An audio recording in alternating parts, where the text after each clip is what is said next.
Welcome to the Times of Israel's daily briefing. Today is Saturday, February 1st, day 484 of the war. Amanda Borschel-Dan here with our editor, David Horovitz. Hi, David. Thanks for joining me today. Hi, Amanda. 3 Israeli hostages were freed from Hamas captivity today and returned to their families in Israel.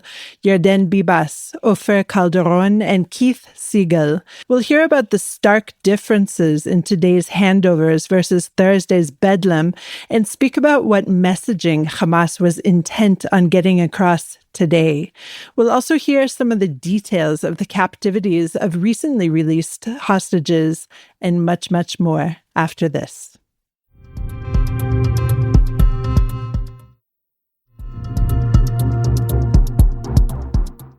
And we're back. 2 of today's freed hostages are returning to loved ones who were released in the November 2023 mediated ceasefire.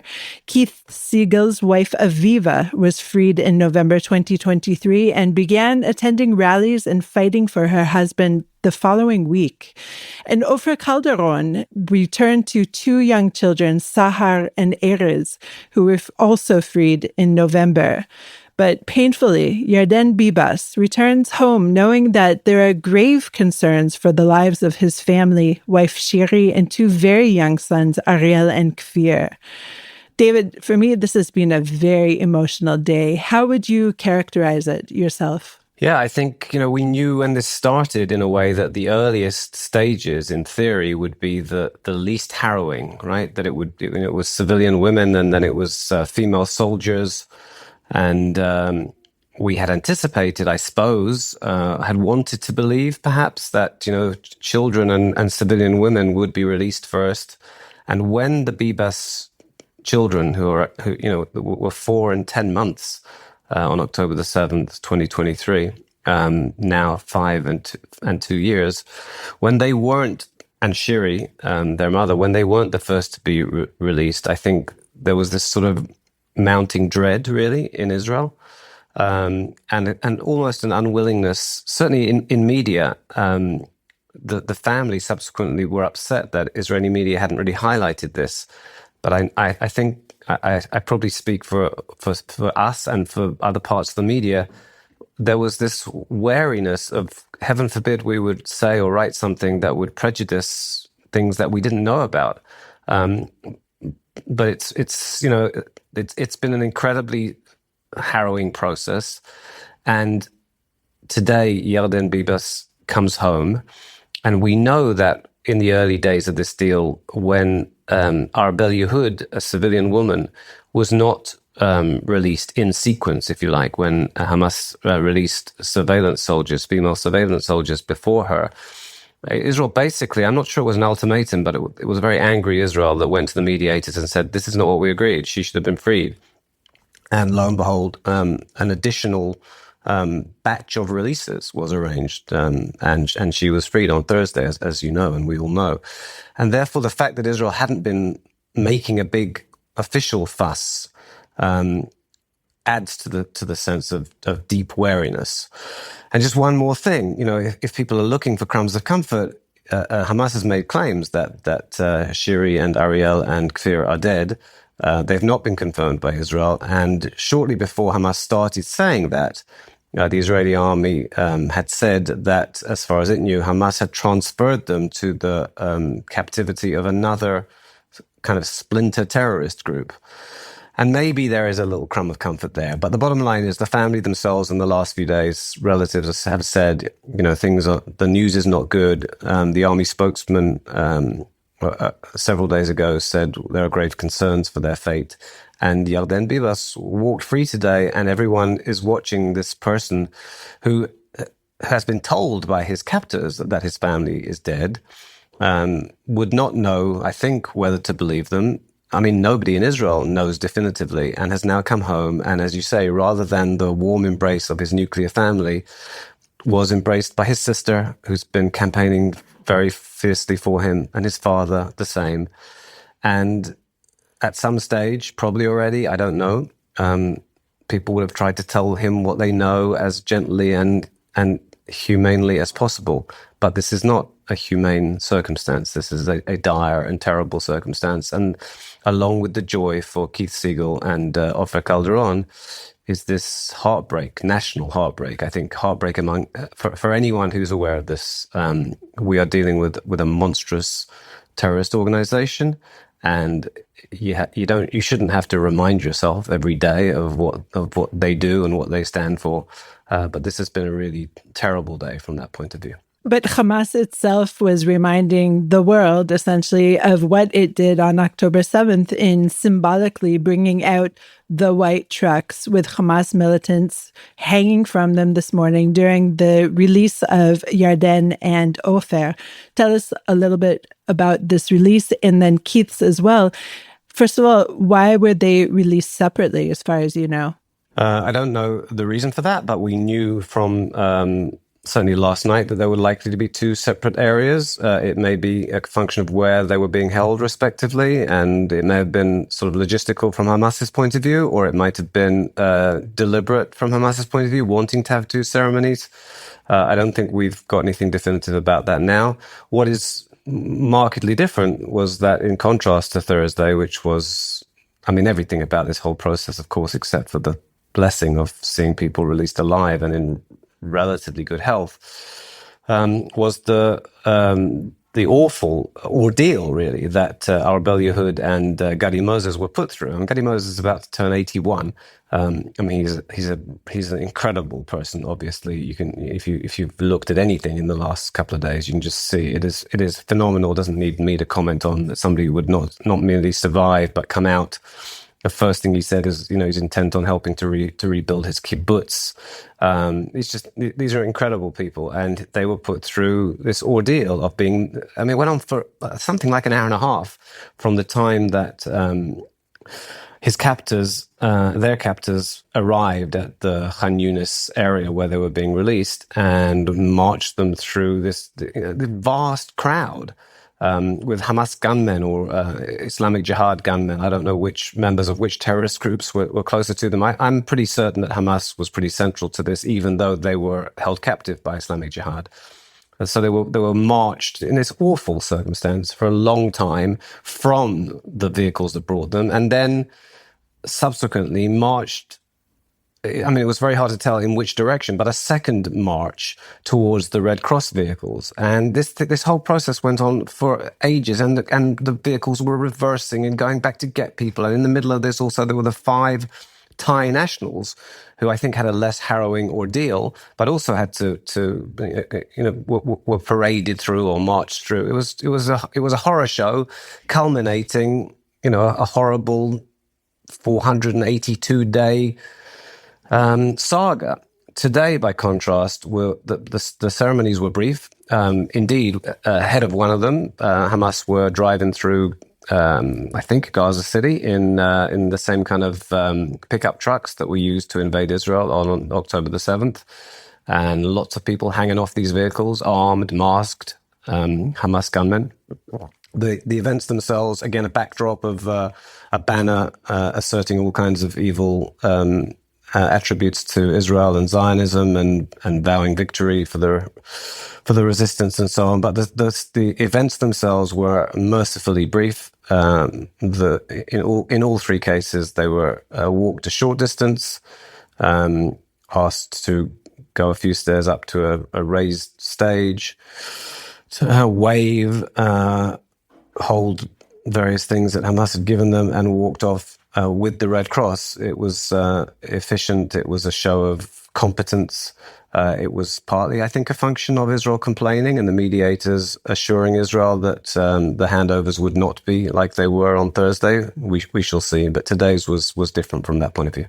So all 3 of the men who were released today are dual citizens, actually. Keith Siegel is Israeli-American. Yarden Bibas has Argentinian citizenship through his wife. And Ofer Calderon is also French. Do you think that played any kind of role in terms of the order in which these male hostages are being released and the pressure being put on Hamas? Maybe. And maybe there are other factors, including health, convenience, location. I don't think we know definitively. It might be that Keith Siegel in particular, there was You have a previous administration and a new administration very committed to all the hostages, but obviously national self-interest is a factor, and we've seen that the families of hostages with American citizenship were frequent visitors to the White House. We've seen how their ordeal and the plight was showcased by President Trump, including on the day of his inauguration, and they were present at a major event that he held and so on. So maybe those are parts of the calculations. I don't know. There are very, very many more hostages, including in the phase one in this first 42-day period. I imagine we'll understand a bit more if there was any significance to the sequence as things proceed. We think that there are still, in this first deal, 12 more living hostages. And both Hamas and Israel seem to be saying that there are 8 dead hostages in this first phase. We'll see how it plays out. They have, of course, not yet been named, these dead hostages. Let's go to a short break.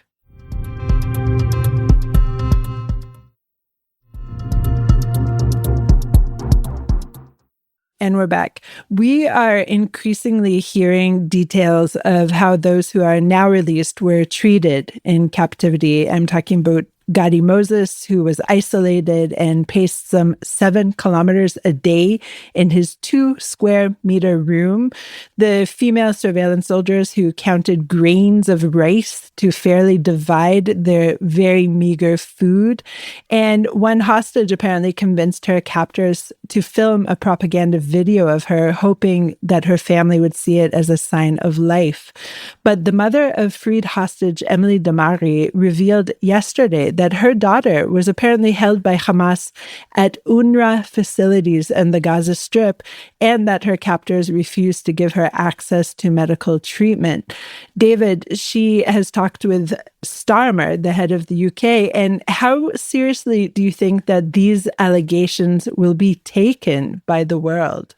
Look, I think the first thing to say is from the small amounts of information that is coming out, the heroism and resilience of all of these hostages is just staggering.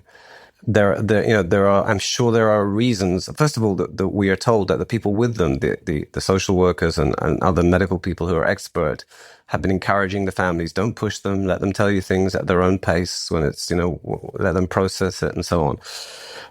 So not everything comes out, and there may well be security reasons why there are limitations of what comes out as well, because of any potential implications for people who are still being held. But story after story, we hear of incredible tenacity and strength of will. And I mean, as you mentioned, the hostage, Liri Albag, who we are told wanted to stay and not be released because Gumberger, her colleague, a fellow surveillance soldier, was not being freed the same day as she was, and actually was kind of tricked into allowing herself to be released. Gadi Moses, I mean, read everything about him on the site. He's incredible. He's an incredible person, and the displays that we saw in public, those 4 surveillance soldiers when they were released. The fact that rather than being intimidated by a baying crowd of people who were filled with loathing, smiled and waved at them and basically subverted the planned Hamas ceremony. So that's the first thing. Just we should Emily Damari. My goodness, two fingers that we understand were shot off when she was comforting her dog who had been shot by Hamas terrorists and was caught in the line of fire. I don't think we know the full story. Her mother told Keir Starmer that she's got a bullet wound in her leg, an untreated bullet wound. Nobody even knew about that, as far as I know. So endless details of extraordinary heroism and appalling treatment, of course, right? Of course, by their captors. So it doesn't surprise us, but it horrifies us. Many of them, we understand, were in tunnels for a long time, didn't see daylight for months on end. Gadi Moses, as you said, largely on his own. Arbel Yehud, as far as we know, much the same, long periods on her own, maybe, almost all the time that she was there. What seems to have been a factor that we're hearing in many of the cases is that they occasionally were able to hear radio broadcasts and even see TV broadcasts. I would not have thought it was Israeli television. I think it was more likely Al Jazeera and other outlets. But those who've spoken about this, or we've heard spoken about this, have said that it was incredibly empowering for them, or supportive for them, to know and hear and see that their families were campaigning for them, that people were massing every Motzei Shabbat, every Saturday night in Tel Aviv to campaign on their behalf. This gave them strength. They realized that they were not forgotten, and that Israel was not indifferent to their fate, and so on. So all of this is starting to come out. I'm sure there's much that we don't know, but I have no doubt that there's a disconnect between the apparent relative good physical health and very superficially apparent good mental health, and the hell that they've gone through. And we've also we've heard from some of the hostages who were released in November 2023 how long it takes before you regain some balance and something close to being able to behave normally. What we hear, and what the hostages themselves, the released hostages and their families have said in that more than a year, right, 14 months since they were freed, is that you do not get over this easily. And of course, how could you? Also today, Israel freed 183 Palestinian prisoners shortly after the 3 Israeli hostages taken by Hamas were released from the Gaza Strip. Now, some 30 prisoners, including 3 serving life sentences, were released for each of the hostages, Keith Siegel and Ofer Calderon, and 12 prisoners serving life sentences were released for Yarden Bibas. So much to discuss on this topic, but do you have any idea why the discrepancy of the numbers? You mean the 3, and the 12? Correct. Is that what you're saying? Yeah, I don't know. It's probably all there. We've published both the original deal, the end of May original deal, and the appendix, which was finalized, basically a little over 2 weeks ago in Qatar.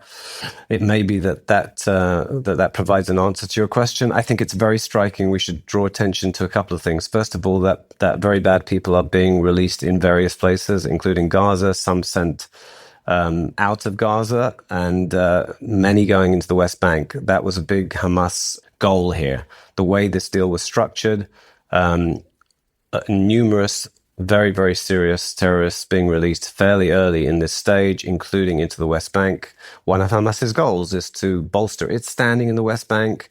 I'm sure in the short term, these are people who history and experience would show will return immediately to terrorism. Hamas will be hoping that it will be sparking terrorism from the West Bank and in the West Bank. And beyond that, I think, would hope to eclipse the Palestinian Authority in the West Bank.